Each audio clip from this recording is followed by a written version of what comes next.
Para recordar a José Félix, traje estas dos fotos que tienen un valor especial. La primera, aquí está el doctor Patiño con el doctor Bernie Langer, que es el jefe de cirugía en la Universidad de Toronto. Y acabé con los dos jefes de cirugía de las universidades en que me formé, que es un recuerdo importante. Y aquí estamos el doctor Patiño y yo en Viena con Bill Roth, en un museo de Bill Roth. Yo lo acompañé a varios viajes esto, cuando él fue presidente de la Sociedad Internacional de Cirugía.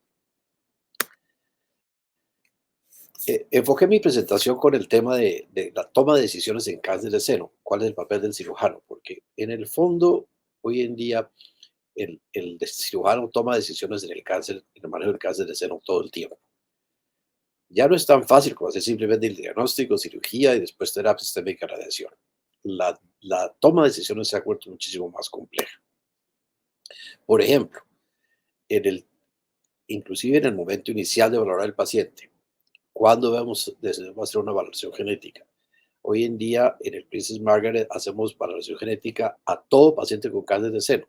Es una donación especial que se hizo, pero creo que esa es la tendencia actual, al poder tener un perfil genético de los genes de los posibles portadores de cáncer de seno y porque además tiene implicaciones para el tratamiento. Sabemos, por ejemplo, que los pacientes BRCA1 o 2 tienen una respuesta mejor a los inhibidores de PARP. O sea que puede uno inclusive como cirujano influir en la decisión de manejo de quimioterapia antes de inclusive operar al paciente con base en el perfil genético de ese individuo. Eh, con frecuencia estamos viendo cada vez más pacientes jóvenes. Luego el papel del cirujano también es orientar en el problema de fertilidad, con clínicas especializadas en la mujer joven para tener fertilidad, el impacto que tiene la quimioterapia, cuándo es el momento óptimo para esa consejería. Y cada vez estamos viendo más gentes de mujeres jóvenes en cáncer y embarazo. Luego tenemos programas específicos para grupos específicos que necesitan un apoyo especial. Y nuevamente el cirujano debe jugar ese papel desde el comienzo, porque al fin y al cabo estamos influyendo en la toma de decisiones. Y la toma de decisiones se ha complicado bastante, porque hoy en día las imágenes diagnósticas juegan un papel importante. ¿Cuándo hacemos resonancia? ¿Qué utilidad tiene la resonancia? La resonancia es controvertida si nos sirve o no para modificar de una cirugía conservadora a una cirugía más radical. El papel de la resonancia en la terapia neoadyuvante es importante porque nos permite ver la respuesta a la terapia neoadyuvante. Y el ultrasonido cada vez es más confiable el ultrasonido para valorar los ganglios. Hoy en día la mayoría de los casos hacemos de ganglios, ganglios centinela, cada vez menos hacemos de decisiones axilares. Sé que mañana hay una charla sobre el manejo de la axila, pero voy a tomar algunos puntos específicos. Y el otro punto es el análisis de si hay del seno contralateral, el riesgo de cáncer de seno en el contralateral y la tendencia actual, en mi opinión un poco preocupante, de hacer mastectomías profilácticas y mastectomía contralateral profiláctica solicitado por la paciente misma. Y ya en la cirugía misma, pues los márgenes. ¿Cuál papel juega el cirujano en definir claramente cuáles son los márgenes del tumor? ¿Cómo optimizar la resección del tumor para tener márgenes negativos? eh, los ganglios linfáticos, los diferentes tipos de ganglios linfáticos positivos, de simplemente células tumorales, a micrometástasis o macrometástasis, que nos permite definir el manejo posterior.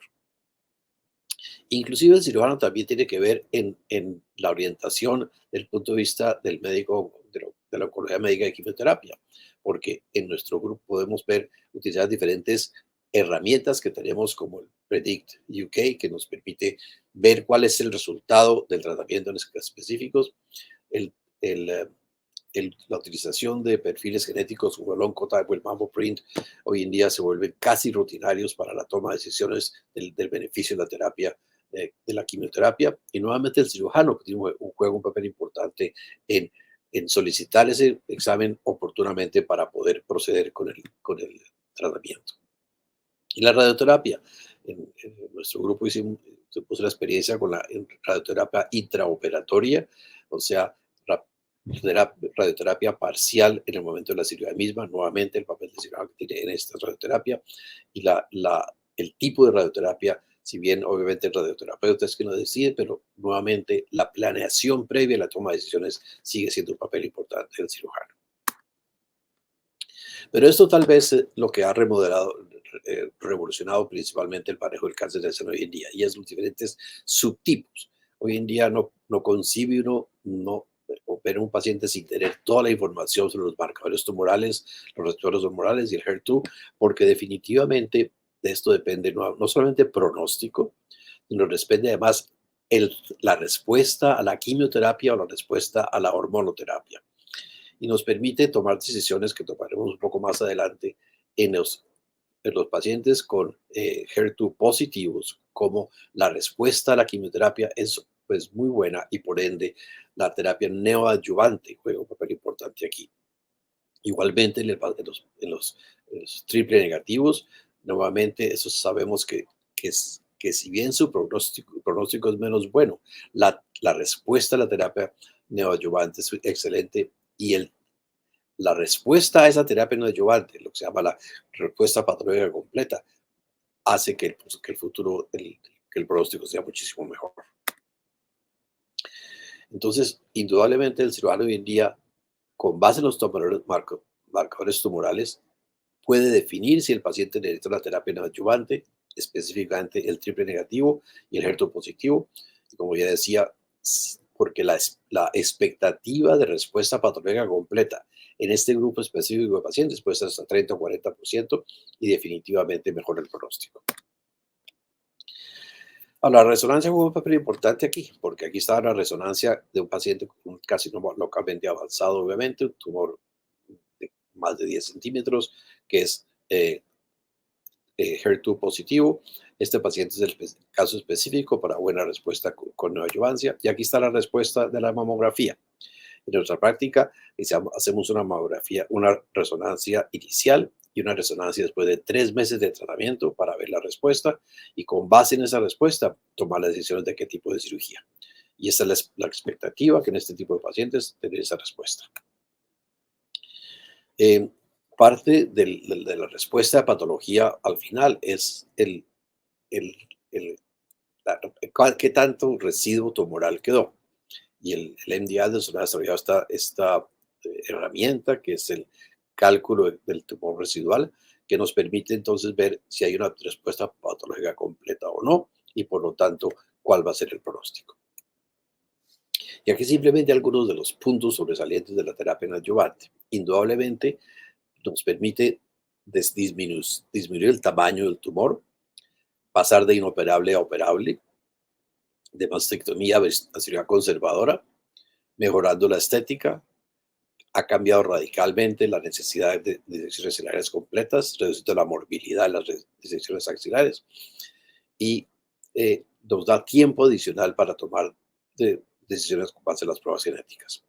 Pero también igualmente importante es la respuesta a la quimioterapia misma, lo que ya mencioné, la respuesta patológica completa, y la evidencia de que si no hay respuesta patológica completa, pueden utilizar terapias adicionales como inmunoterapia para solidificar esa respuesta. ¿Cuáles son algunos de los factores que predicen la mayor respuesta patológica completa?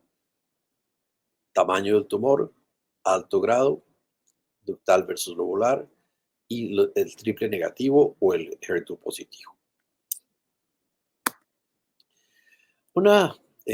Algo que estamos estudiando hoy en día es cómo podemos, con base en la resonancia, con base en mm, cosas novedosas de biología computacional, predecir la respuesta a la quimioterapia con base en esto. Esto es un grupo que se llama Symbiosis Tumor Site, que le da al cirujano no solamente la anatomía perfecta, lo cual nos permite planear la cirugía mejor y reducir los márgenes positivos, pero también con base en la vascularización y la visión de la resonancia, ver cuál es la expectativa de respuesta a la terapia neoadyuvante. Aquí vemos cómo se puede delinear exactamente los tumores y cómo la respuesta a esa terapia, y nuevamente esto todavía está experimental, pero ya tienen algunos protocolos que nos permite, con base en una evaluación imagenológica del tumor, predecir la respuesta y obviamente planear la cirugía con más éxito. Eh, la, la planeación inicial ya lo mencioné, el tipo de cirugía, qué hacer con el seno y qué hacer con la axila, y nuevamente el seguimiento posterior. No voy a detenerme demasiado en el manejo de la axila porque sé que hay otra charla sobre esto, pero definitivamente hoy en día el ganglio centinela es rutinario, nos permite eh, no solamente tener la información de pronóstico, sino la información para definir la necesidad de adyuvancia o no, y la residual locorregional, si conviene el ganglio centinela con la radiación local. Eh, Definitivamente el riesgo del linfedema solamente con el ganglio centinela es muchísimo más bajo. El riesgo del linfedema con la disección axilar es por lo menos del 15% y aumenta si se le da radiación adicional. Luego, hoy en día, realmente el ganglio centinela y cada vez hacemos menos disecciones axilares, aunque todavía hay algunas indicaciones. También hemos hecho avances importantes en la localización de los tumores. Aquí ven ustedes cómo estamos utilizando hoy en día, ya reemplazamos los arpones para la localización por las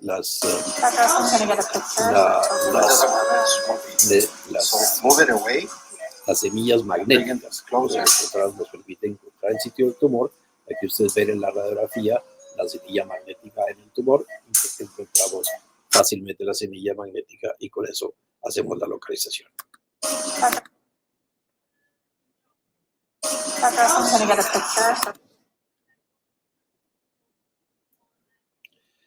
Eh,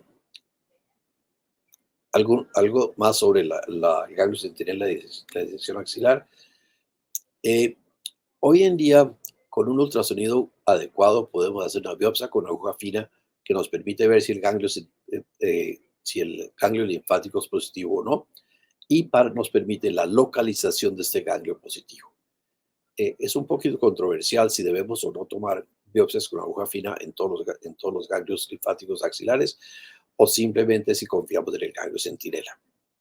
Pero si la biopsia con aguja fina es positiva, debemos entonces localizar ese ganglio centinela con un marcador para estar seguros de que se obtenga durante la cirugía misma.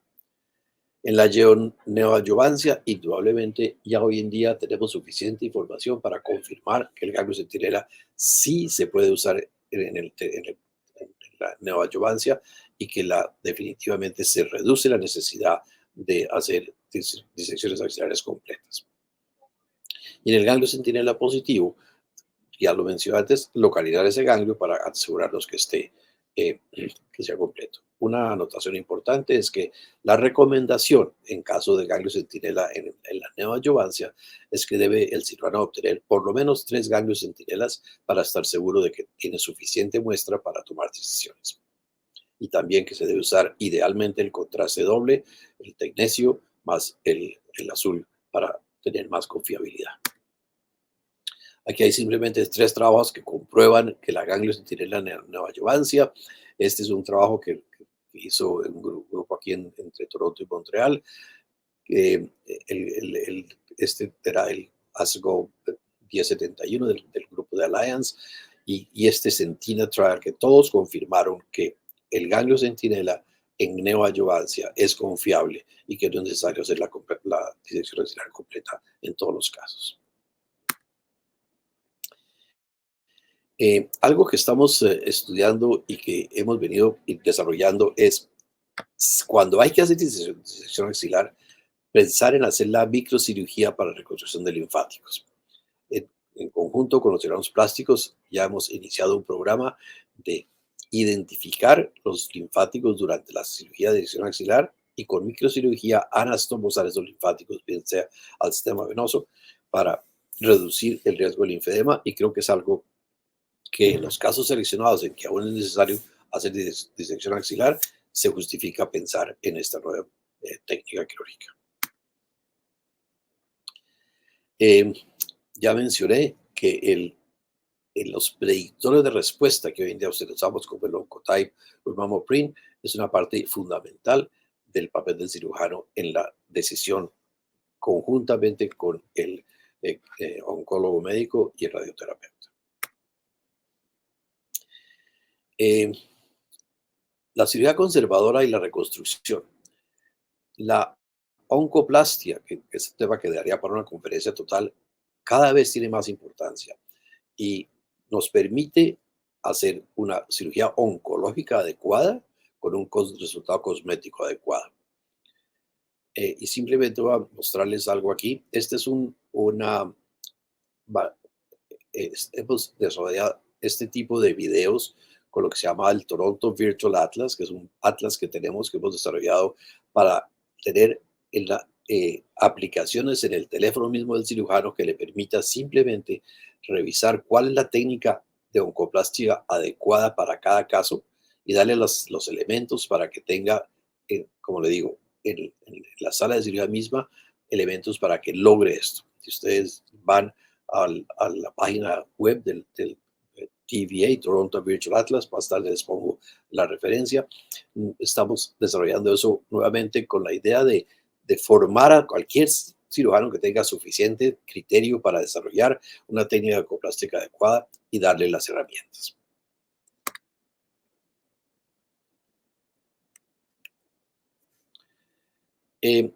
Ya mencioné antes de la tendencia, en mi opinión, preocupante de la mastectomía profiláctica contralateral. Este artículo publicado recientemente muestra cómo la sobrevida mejora comparado cirugía conservadora con radioterapia adyuvante versus mastectomía. Luego, no tenemos suficiente evidencia de que la mastectomía total o la mastectomía contra la profiláctica contralateral tenga algún beneficio en la sobrevida. Pero nuevamente es algo que los pacientes están solicitando cada vez con más frecuencia y en parte es porque ofrecemos tipos de reconstrucción exitosa y con buenos resultados. Dos palabras sobre la reconstrucción mamaria. En nuestra preferencia, pues es el tejido autólogo versus el implante. Preferimos en nuestros casos el uso de los colgajos libres, el TIEP, versus los implantes, pero ambos tienen igualmente beneficio. Tiene una implicación importante, especialmente en la radiación. Si el paciente va a requerir radiación y se utiliza un tipo de implante, nuestra práctica es poner un expansor, dar la radiación, una vez se ha logrado el volumen que requerido, y después reemplazarlo por un implante permanente, de tal forma que no tiene lo que irradiar el implante. En los casos de reconstrucción con tejido autólogo, se puede dar radiación con seguridad sin ningún problema. El único otro problema es que si se hace la cirugía con tejido autólogo, que es una cirugía más grande, puede demorarse el inicio de la quimioterapia, aunque en nuestra experiencia eso no ha sido un problema, dado los excelentes resultados que tenemos con nuestro grupo de cirujanos plásticos. Otro cambio importante que hoy en día y que nuevamente el cirujano también tiene un papel importante es la cirugía ambulatoria. En nuestro grupo, el 90% de los pacientes se van el mismo día, incluyendo mastectomías con reconstrucción. O sea que esa es una tendencia clara. ¿Y por qué lo logramos? Porque el cirujano prepara adecuadamente al paciente, le explica cuál es el riesgo y está siempre disponible para cualquier eventualidad. El uso de bloqueos regionales creo que nos permite al paciente despertarse prácticamente sin dolor y eso hace que acepte mejor el irse para su casa inmediatamente. Y nuevamente el soporte de enfermería juega un papel fundamental para darle las instrucciones adecuadas al paciente y que le darle la garantía de la seguridad cuando se va para su casa. Todo esto de la toma de decisiones del cirujano es compartida con el paciente. El paciente hoy en día tiene cada vez más respeto, cada vez debemos tener más respeto a la autonomía misma del paciente. Tenemos la obligación de tener un paciente mejor informado y jugamos un papel importante en mi práctica. Siempre veo, doy al paciente la información, la enfermera que trabaja conmigo le refuerza la información, vuelvo a ver al paciente el mismo día o 2 días después para volver a contestar las preguntas porque le da a uno demasiada información rápidamente y el paciente queda confuso. Indudablemente, el doctor Google y la inteligencia artificial va a jugar un papel importante en tener pacientes mejor informados, pacientes que puedan participar mejor en esa toma de decisiones y a la larga que van a reflejar una mejor calidad de vida. Y ya para terminar, el tema de inteligencia artificial, que todos estamos hoy en día pensando que la inteligencia artificial va a ser el futuro para todo. Aquí hay algunas de las fuentes de toma de decisión que utilizamos nosotros y que puede usar el paciente. Estudios clínicos aleatorizados, guías de manejo, publicaciones, expertos, la clínica de tumores y el paciente mismo, los amigos, la familia, el doctor Google, grupos de trabajo y ayudas que desarrollamos. Y finalmente, la inteligencia artificial. Yo creo que sin duda la inteligencia artificial va a jugar un papel importante en la predicción del riesgo, en determinar si necesita o no cirugía. Creo que vamos en un futuro a poder predecir mejor si la respuesta a la quimioterapia neoadyuvante es suficiente y vamos a no ser necesaria la cirugía. Mejor estadificación y mejor entendimiento de la biología del tumor con base en imágenes diagnósticas. Indudablemente, el acceso para la educación del paciente con la inteligencia artificial puede permitir ajustarlo a las necesidades de cada cual. Predecir los resultados estéticos esperados. Es difícil para el paciente percibir lo que espera y lo que le podemos ofrecer, pero haciendo modelos puede uno ver demostrar al paciente cuál es el resultado esperado. Para el cirujano tener una cirugía más precisa, reducir el número de márgenes positivos y indudablemente debe tener un impacto positivo en la supervivencia y en la reducción de la recurrencia. Si bien todo esto es cierto, necesitamos de todas maneras un cirujano del calibre del doctor José Félix para poder combinar todo esto que la inteligencia artificial nos ofrece con las capacidades de un buen cirujano para el manejo del paciente. Muchísimas gracias por su atención.